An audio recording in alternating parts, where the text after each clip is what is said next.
Sveiki. Sveiki. Sveiki, daktarė. Labas, Justinai. Kas trečias Lietuvos gyventojas kenčia dėl skydliaukės sutrikimų. Ar žinojote, kad sutrikusi skydliaukės veikla gali neleisti numesti svorį, kad ir kaip to norėtumėte? Nesvarbu, kiek jūs sportuositės ar laikysitės dietų. Šiandien aš parodysiu 3 paprastus testus, kuriuos galite atlikti namuose, kad pasitikrintumėte, ar ir jūs turite skydliaukės sutrikimų. Daktarė, aš kažkaip tai galvojau, kad tas sutrikimas, vadinasi, tokio kodinis pavadinimas jau yra B. Apie svorį. Taip, besaikis sėdimas.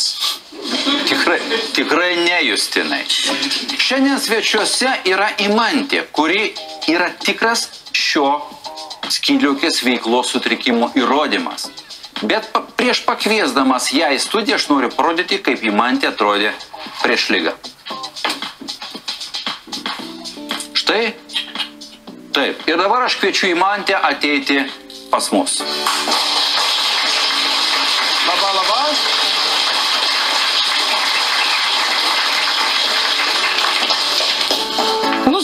Skirtumas yra, chalatas kitas, ne? Taip. Bet mes su Imantė jums iškart nepasakysim, koksgi yra tiksliai tai skydliaukės veiklos sutrikimas. Daugybė Lietuvos moterų kenčia nuo sveikatos sutrikimo, kuris neleidžia joms numesti svorio. Ar ir jūs turite skydliaukės sutrikimą? Kas atsitinka su riebalais, kai sutrinka skydliaukės funkcija? Blynus labai gerai kepu. Daktaras išmokys atlikti 3 paprastus testus. Tiesiog dabar pats savo namuose. Nu! Kada paskutinį kartą matavote savo antakius?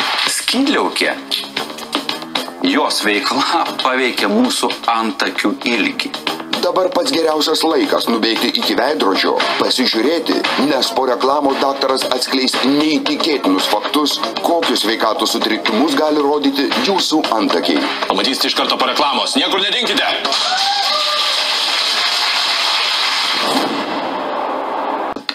Pirmiausia, reikia patikrinti savo skydliaukės dydį.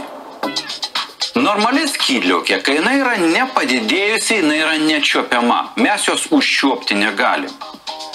O kai jinai yra padidėjusi, mes ją galime užčiuopti. Ir šiandien mes visi pamėginsim, bent jau pamėginsim šiandien tą padaryti. Visi puikiai žinote, kur jūsų yra Adomo obuolys. Skydinė kremzlė. Ar užčiuopėt į savo? Tai toks liftas, kai mes ryjomis vaikšto aukštyn žemyn. Maždaug per pirštą, kartais kitiem per 2 pirštus žemiau jau prasideda skydliaukė. Štai šitoje vietoje. Skydliaukė gauna iš smegenų signalą, kad jai reikia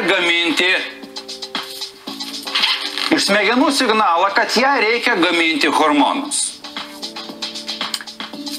Jinai gavusi tą signalą, kaip mes gaunam, kad žinutę, mes atsakom dėkui, gavau signalą ir pradeda gaminti hormonus ir smegenys žino, viskas vyksta tvarkoj. Jeigu yra skydliaukės veikla sutrikus, atgalinio ryšio nėra, jinai nebepraneša smegenims, kad jinai gavo tą signalą ir smegenys toliau duoda komandą skydliaukiai didėti.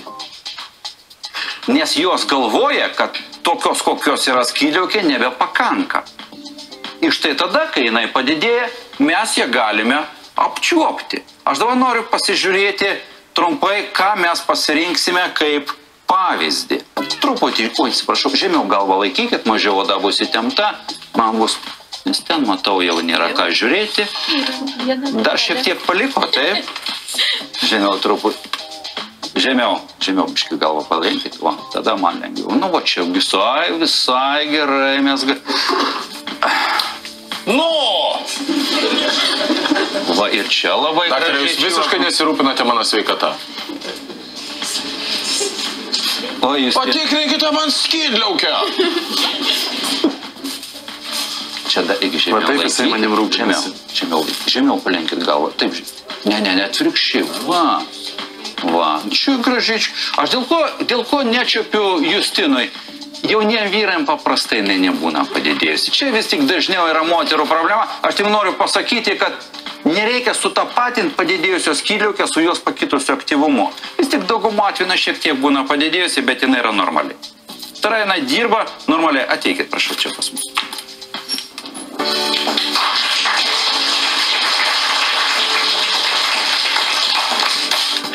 Mes visi galime, dar geriau, kad jūs savo kaimynui dabar vienas kitam pamėginkit pačiuopti pirštais.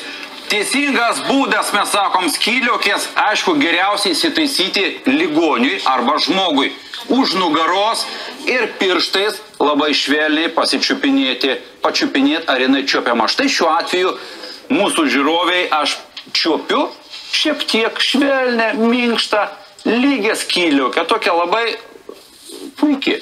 Daktarė, čia, man atrodo, kaip tik puikus būdas susipažinti yra. Ar galima aš jums patikrinsiu skydliaukę? Ar pamėginot savo pasižiūrėti? Bet štai dabar labai svarbus dalykas, kurį aš noriu pasakyti. Dar geriau įpratus skydliaukę čiuopti, tuo metu laikant pirštus šito vietoje ties skydliaukę, nuryti seilės. Galima paimti gurkšnį vandens ir jį nuryti. Laikant, jeigu skydliaukė yra šiek tiek padidėjusi, taip kad mes galbūt aiškiai nematome, mes ryjimo metu pajusime pro pirštus praslinkantį gauburėlį. Netgi to nereikia, mes galim paprašyti, jūs taip laikykit pakėlus galvą, ir dabar gal mums pavyks pamatyti, nurykit seilę. Va, ir šitoj vietoj ryjimo, ar matėt, išryškėjo toks gauburėlis. Ta labai gražiai mes galime pasižiūrėti štai šitoj nuotraukoj. Štai pasižiūrėkite nuotrauką neryjant seilių. Taip, mes galime įtarti, galbūt padidėjusi štai šitoj vietoje yra skydliaukė. Ir štai kaip tai išryškėja ryjimo metu. Ar matot visi? Matot?